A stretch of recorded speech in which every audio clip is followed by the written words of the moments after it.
Thank you, Madam Chairman. I want to thank my Democratic friends for convening this hearing to discuss our growing national wildfire crisis. After a historically tragic fire year, House Republicans, especially those on this committee, have been urging our friends on the other side of the aisle, dais, to take action on this dire issue. I'm pleased that we're doing so here today. The poor health of our nation's forest has reached crisis levels before our own eyes. We've seen many of our nation's once flourishing forests transform into dead and burned out wastelands. 2018 was an especially deadly and destructive year. Wildfires destroyed over 8.8 million acres across the United States. In my home state of Utah alone, nearly 500,000 acres burned last year. Over 60% of Utah is federal land, adding even more unique challenges to our forest management. Tragically, wildfires have also claimed the lives of over 400 Americans in the last 20 years. Just last year, an especially deadly fire in California killed 85 people. The poor state of many federal forests is an undeniable national emergency. For decades, we've failed to properly manage our forest, which has led to hazardous fuels build up. As a result, these excessive fuels loads are increasing the likelihood of deadly fires. We cannot continue to ignore the forest health crisis. The federal government's current rate, treating a mere 2% of the nearly 80 million acres identified as high risk to wildfires, is not acceptable. Litigation and endless analysis force federal lands management to spend 40% of their time and money on bureaucratic processes and bulletproofing against the fear of litigation instead of getting real work done on the ground. This is a very real problem, and we must enact measures to increase the pace and scale of active management across our forest lands. This Congress presents a new opportunity for Congress to enact meaningful reforms to bring relief to our Western communities. It is vital that we empower land management agencies with the tools they need to restore health and resiliency to our forest, while also finding ways to make our rural communities safer from the threat of catastrophic wildfires. There are some who unfortunately dismiss or downplay the need for better forest management. They argue that efforts would be better served focusing solely on community protection tools like fire-resistant construction and defensible spaces. While these are very important public safety tools, they do not negate the need for more proactive management of our forest. They go hand in hand.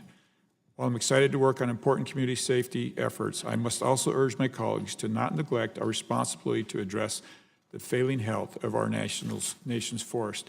For too long, we've focused on fire suppression while ignoring the need to address fire prevention. Year after year, our national wildfire crisis continues to grow. Toward that end, yesterday I was proud to join my good friend and Congressman Westerman in introducing the Resilient Federal Forest Act. I believe this bill provides the types of fire prevention tools needed to restore health to our nation's forest, while also empowering important community safety efforts. This proposal builds on Congressman Westerman's House-passed legislation from the 115th Congress and provides real reforms that will help our land management prevent catastrophic wildfires and stop the horrible tragedies that we are seeing in the West year after year. I urge my colleagues to join us in this effort. With that, Madam Chair, I'd like to thank our witnesses for being here today, and I look forward to hearing their testimonies. I yield my time. Thank you, Madam Chair. Last year, the Pole Creek Fire and the Bald Mountain Fire burned thousands, tens of thousands of acres in my district and near my home. I think if we were to ask the local residents and local elected officials, they would give us poor grades on how those lands were managed beforehand. Although quick to recognize the local federal employees in BLM and Forest Service work very hard, simply don't have the resources and the policies to manage those well. I think they would give us extremely high grades in how we fought that fire once it started. The response was overwhelmingly positive, and the resources that were put into that fire were truly amazing. We all wish we had the money spent on those resources for prevention before the fire started, but not the case. I think they'd also give us poor marks on response after the fire. We've got a community there who now is looking at the potential of massive mudslides coming down into the communities. And the answer that they hear are, we'll come help you once those mudslides occur, respond to that emergency, but we won't help you prevent those mudslides from the fire that we could have prevented. And that's not necessarily the topic of our hearing today, but I would like to express that frustration on the part of my residents that we just don't have the policies in place and the resources in place in USDA's disaster recovery program to deal with the consequences of a fire of that nature. I think an additional frustration is that that these weren't managed properly in the first place. And I'd like to kind of talk for a minute about the difference between prevention and preparation. And I think we've touched on some of all of that here in our discussion today. And I'd like to talk about these category exclusions. And Ms. Hermani, maybe you could address the USDA's and DOA's proposal to speed up prevention and hazardous fuels fires through using those categorical exclusions, and tell us a little bit about those, if you would. Congressman, for using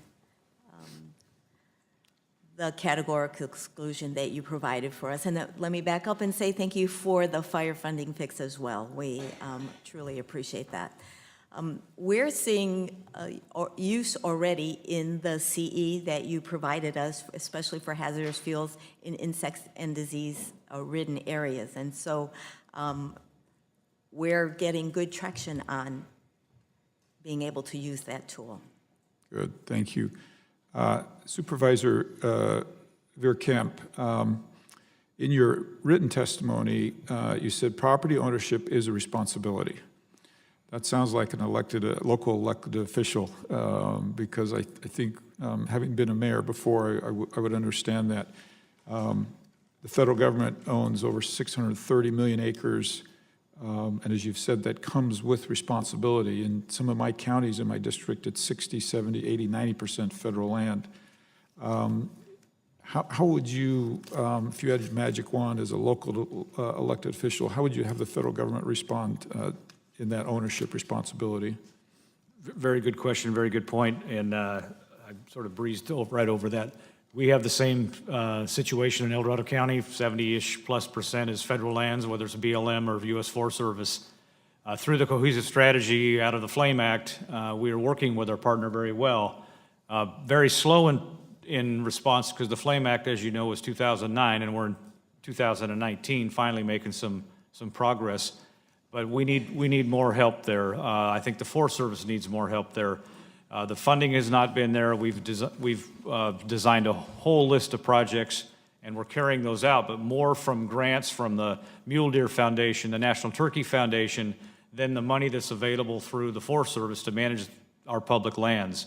So it certainly is an issue. We're collaborating very well, but the constant we hear back is hands are tied either to regulation or lack of money.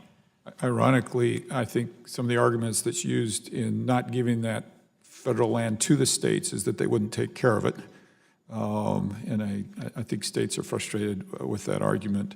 I'd like to, just in my remaining few seconds, point out that, that I am a co-sponsor of Mr. Westerman's Resilient Federal Forest Act, which I believe shows that active management and federal land management doesn't need to mean that we sacrifice environmental concerns. Thank you, Madam Chair. I yield my time.